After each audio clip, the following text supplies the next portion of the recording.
আসসালামু আলাইকুম বন্ধুরা, কেমন আছেন? লিপনস টিভি থেকে মোহাম্মদ তাওফিক হাসান লিপন বলছি। আমার আজকে ভিডিওটা একটু বড় হবে, প্রথম থেকে শেষ পর্যন্ত আপনারা দেখবেন প্লিজ। আর যারা আমার প্রথম থেকে শেষ পর্যন্ত এখনও পর্যন্ত আছেন তাদেরকে একগুচ্ছ গোলাপ ফুলের শুভেচ্ছা দিচ্ছি। সবাই ভালো থাকবেন। আমার ফেসবুকে আসার ইতিহাসটা আপনাদেরকে বলবো। ফেসবুক আমাকে অনেক কিছু ধৈর্য নিয়েছে, ফেসবুক আমাকে অনেক কিছু কেড়ে নিয়েছে, ফেসবুক আবার আমাকে দিয়েছেও। কারণ প্রথমে যখন ফেসবুকে আসি তখন ফেসবুকে আমার একটা আইডিতে আমি ছবি দিতাম, এটা দিতাম, তখনও ফেসবুকের প্রেমে পড়ি নাই। তারপরে যখন ফেসবুকের একটা পেজ খুলে দিল আমার ছেলে, তারপরে ফেসবুকের ভিডিও দিচ্ছি, ছবি দিচ্ছি, এই করতে করতে ফেসবুক একটা অনেক বড় হয়ে গেল। তারপরে সেই পেজটা নষ্ট করে দিল সবাই, তাতেও আমি ভেঙে পড়ি নাই। ধৈর্য একসময় এক জাতে নিয়ে যাবে আমার বিশ্বাস। ফেসবুকে যখন আমি প্রথম কাজ শুরু করি তখন ফেসবুকের বন্ধুরা এবং নিজের মানুষরা অনেকজন কথা বলেছে, ফালতুমি করছে, পাগলামি হয়েছে, এটা দিলে দোষ, ওটা দিলে দোষ, আমি নিজের কণ্ঠে গান দিলে দোষ, আমি নিজের কণ্ঠে কথা বললে দোষ, আমাকে নাকি হিজড়ার মতন লাগে, আমাকে নাকি কেমন যেন লাগে, আমাকে পাগল লাগে, এই লাগে সেই লাগে, অনেক কথা। থাক, সেটা আমি হাসি মুখে উড়িয়ে দিয়েছি, এখনও হাসি মুখে উড়িয়ে দিচ্ছি।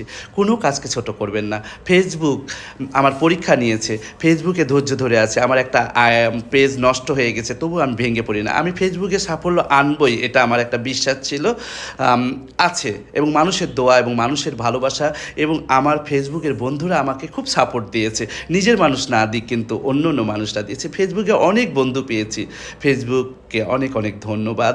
এখন আমাকে ফেসবুক কিন্তু ইনকামের রাস্তাও তৈরি করে দিয়েছে। ফেসবুকের সকল নতুন পুরাতন বন্ধুদেরকে বলছি, আপনারা কেউ হাল ছাড়বেন না।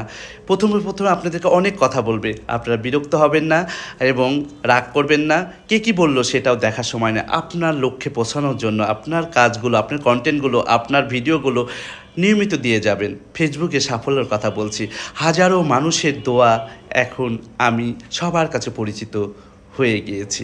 এখন আরও আপনারা আমার পাশে থাকবেন। কে কী বলছে, কে কী করছে সেটা সব ভুলে গিয়েছি।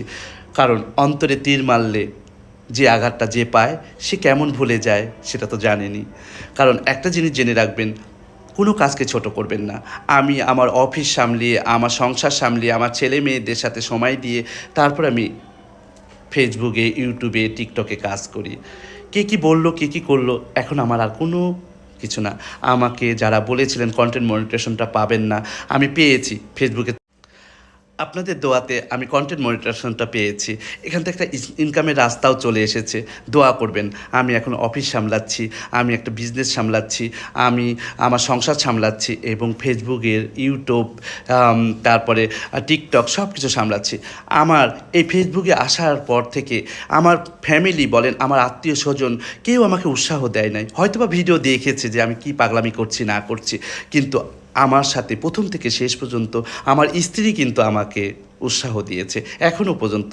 তুমি যদি সামলাতে পারো, কাজ চালিয়ে যাও, আমাকে উৎসাহ দিয়েছে, এখনও পর্যন্ত উৎসাহ দিয়ে যাচ্ছে। আমি আমার স্ত্রীকে আমার শ্রদ্ধা সম্মান জানাই। প্রত্যেকটা ঘরে প্রত্যেকটা নারী এবং প্রত্যেকটা স্ত্রী যদি স্বামীর পাশে দাঁড়ায়, শক্তিটা বেড়ে যায়। আর আরেকটা হলো, কেউ না থাকলেও আল্লাহ যদি আমার পাশে থাকে, একটা কথা আছে না, রাখে আল্লাহ মারেকে। আর মা বাবার দোয়া আমার সাথে আছে, মুরব্বীদের দোয়া, হাজারো মানুষের দোয়া ও মুরব্বীদের দোয়া আমার পাশে আছে। দোয়া করবেন, আপনারা পাশে থাকবেন। আমার ভিডিওগুলো ভালো লাগলে লাইক দিবেন, কমেন্টস করবেন, শেয়ার করবেন, সবাইকে দেখার সুযোগ করে দিবেন। আমার সুন্দর নাটক যাচ্ছে, সুন্দর কথা যাচ্ছে, সুন্দর ভিডিও যাচ্ছে, রান্না বলেন, সব কিছু দেখানোর চেষ্টা করছি। আমার ইউটিউব চ্যানেলটা সাবস্ক্রাইব করে নেবেন। আমার টিকটক একটা পেজ আছে, সেটা নেবেন। আর লিপনস টিভি পাশে তো আছি। ভালো থাকবেন সবসময় আর দোয়া করবেন। আর আমার যদি কোনো কথার মধ্যে ভুল হয়ে থাকে ক্ষমার দৃষ্টিতে দেখবেন। সবাই ভালো থাকবেন। আই লাভ ইউ অল, আমার বন্ধু এবং আমার আত্মীয় স্বজন। I love you.